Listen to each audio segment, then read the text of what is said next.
ទិវាគ្រូបង្រៀនគឺជាឱកាសមួយនៃការរំលឹកគុណគ្រូដែលបានខិតខំបង្ហាត់បង្រៀននិងទេចំណេះដឹងនិងជំនាញតាមគ្រប់រូបភាពដ៏ខ្ពស់ខ្ពស់ជាសិស្សានុសិស្សនិស្សិតនិងយុវជនគ្រប់រូប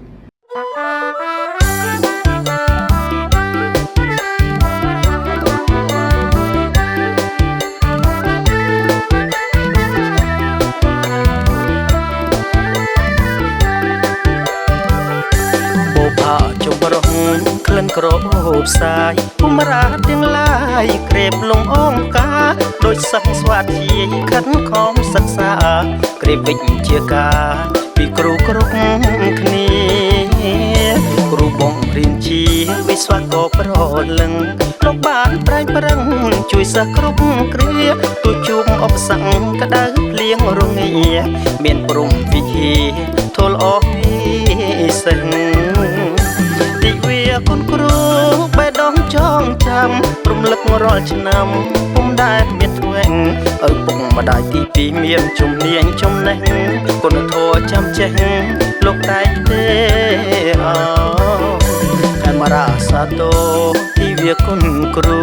លោកជាគំរូមនុស្សជំនាន់ក្រោយសាមគ្គីជាតិខ្ពង់ឆ្ពង់ទៅកាន់ត្រើយកលបុត្រខ្មែរអើយជួយជាតិកាងកាន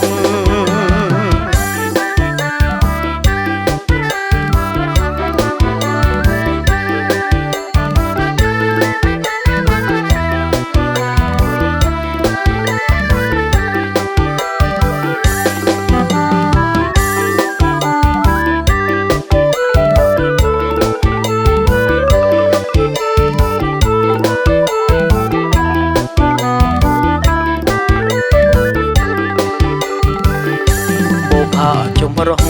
ក្លិនក្រអូបផ្សាយភូមិរាទាំងឡាយក្រេបលងអងការដូចសឹកស្វាធ្យាយខិនខំសិក្សាក្រេបវិជ្ជាការពីគ្រូគ្រប់គ្នាគ្រូបងរៀនជាវិស្វករប្រលឹងលោកបានប្រែងប្រឹងជួយសិស្សគ្រប់គ្រាទូជួបឧបសគ្គក្តៅភ្លៀងរងាមានព្រំវិហារធលអស់វិសិទ្ធគុណគ្រូបេះដូងចងចាំរំលឹករាល់ឆ្នាំពុំដែលមានធ្វេងឪពុកម្ដាយទីពីរមានជំនាញចំណេះគុណធម៌ចាំចេះលោកតែទេ